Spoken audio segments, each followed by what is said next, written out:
இன்னைக்கு நம்ம சேனலில் பார்க்க போகிறது என்னென்னா புளியோதரைக்கு பொடி செய்ய போகிறோம். நல்ல ஜம்முன்னு கம்மன்னு கோயில் புளியோதரை மாதிரி ஒரு பொடி இன்னைக்கு செய்ய போகிறோம். அது எப்படி செய்யறதுன்னு பார்க்கலாம். வாங்க வீடியோக்குள்ளே போகலாம். இப்போ அடுப்பு பற்ற வச்சு கடாயை வச்சாச்சு. இப்போ ஒவ்வொரு பொருளை நம்ம வறுத்துக்கிடலாம். முதல்ல உளுந்து 1.5 ஸ்பூனு, வெள்ளை உளுந்து 1.5 ஸ்பூனு. இது நல்லா வறுத்துக்கிடலாம். பொன்னிறமாக வறுக்கணும்.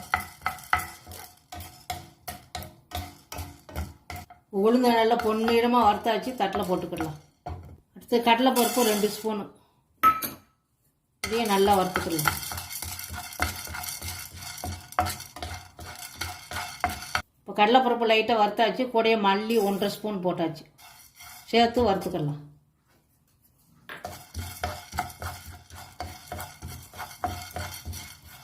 கடலைப்பருப்பு மல்லியும் நல்லா வறுத்தாச்சு, இதையும் தட்டில் போட்டுக்கிடலாம். வெந்தயம் 1 ஸ்பூனு, சீரகம் 1/2 ஸ்பூனு, மிளகு 1 ஸ்பூனு, எள்ளு 1 ஸ்பூனு, கடுகு 2 ஸ்பூனு, மஞ்சளும் பெருங்காயமும் தட்டி வச்சுருக்கேன், அதை போட்டுக்கலாம். இப்போ மொத்தமாக சேர்த்து வறுத்துக்கலாம். மொத்தமாக போட்டு பொன்னிறமாக வறுத்துக்கலாம்.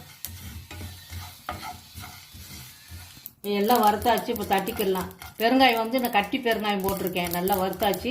இப்போ நான் தட்டில் தட்டிக்கிடலாம். புளி ஒரு எலும்பிச்சம்பழம் அளவு, இதையும் நல்லா மீடியமாக வச்சு அடுப்பை நிதானமாக வச்சு நல்லா வறுக்கணும். பொடி பண்ண போகிறோம்ல, அதனால் நல்லா ட்ரையாக வறுத்துக்கலாம். கூடையே கருவேப்பிலை, 1 கை கருவேப்பிலை,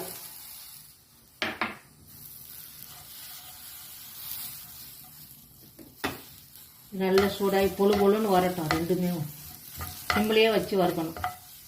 இப்போ 10 மிளகா வத்தல் போட்டிருக்கேன், கூடையே சேர்த்து வறுத்துக்கலாம். சிம்பிளையே வச்சு நல்லா வறுத்துக்கலாம். நல்லா பொழுன்னு வரணும். இப்போ நல்லா வறுத்தாச்சு. இப்போ வறுத்தது பூரா ஆறுன விட்டு பொடி பண்ணி வைக்கலாம்.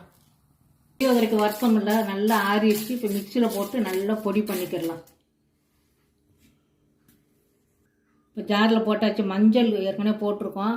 1 ஸ்பூன் கல் உப்பு போட்டு நம்ம இதை பொடி பண்ணிக்கிடலாம்.